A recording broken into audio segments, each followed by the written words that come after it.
Each year, the Alps around Kitzbühel host a very special event. And these are the star attractions. 194 classic and vintage cars. Open-top race cars, elegant coupes, roadsters and sedans, dating from the pre-war period to the modern era.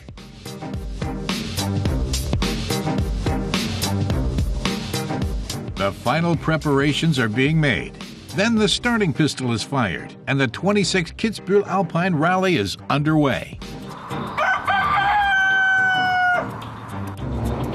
Around 400 kilometers lie ahead of these drivers. The rally is conducted over the course of 3 days.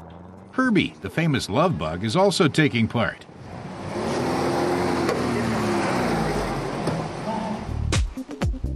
The convoy travels through picturesque landscapes, making Kitzbühel a car lover's dream. Any vehicle that boasts 4 wheels and a unique history is welcome to join the colorful parade. Whether small, like this Isetta from 1956, or really big, like this state car from 1963. This man says his wife was reading a newspaper and said, "I don't believe it. Look, isn't that a Chalka?" So he looked and told her it was an old parade car, a Chalka convertible. He said he must have it. So he called up the auction house, bid over the phone, and got the car. He tells us that it's a government car that was only used for parades. Now it's 50 years old and has just 50,000 kilometers on it, which is nothing for a vehicle like this. And Rehme says he and his general decided to dress in the Soviet Army uniforms of that era. It's good that the general has an extra handlebar to hold on to. Rally drivers must also pass various tests along the route. Some are about driving skills, others involve timed test sections. Is it nerve-wracking? A little, she admits, but now they're used to it. Did they leave the men eating their dust? That's our main goal, Kerstin says. Men radically underestimate us, but we show them. The participants include real professionals like German touring car driver Mike Rockenfeller. He puts his 1984 Audi Sport Quattro through its paces during the tricky test sections.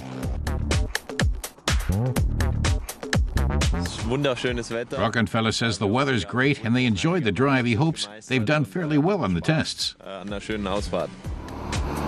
Rally drivers need a good co-pilot who ensures they stay on the right route and keeps an eye on the competition.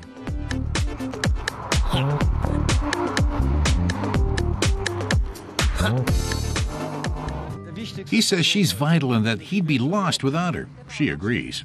He says they've had 3 arguments, the fewest they've ever had here, so things are going well. But even the best of relationships doesn't help if your vehicle refuses to play along. Like this 1956 Porsche Speedster. Its driver says the speedometer cable broke yesterday, so they drove all day without knowing their speed or mileage. And he says this morning the battery cable fell off.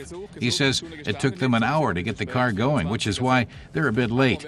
But he says they enjoyed the weather and the lack of stress because their times are all messed up anyway. But one car just keeps going and going. Herbie, with actor Helmut Zierl behind the wheel. Helmut says the feeling of being part of a group is unique. People say that the Kitzbühel Classic is one of the nicest rallies around because you travel through such beautiful landscapes. But he says, as a driver, you're concentrating on the key points and what's demanded of you, so you don't even notice the landscape. He's only thinking about where he has to go and when. Turn left or keep going straight. Is his co-pilot sure? The actor says you really have to concentrate to arrive at the finish safe and on time, and that's what it's all about. On the rally's 3rd and final day, the cars crossed the finish line in Kitzbühel's historic old town. Spectators line the streets and marvel at the classic cars. Here, our Hollywood star, Herbie, is in his element. while the Russian parade car and its general do what they do best.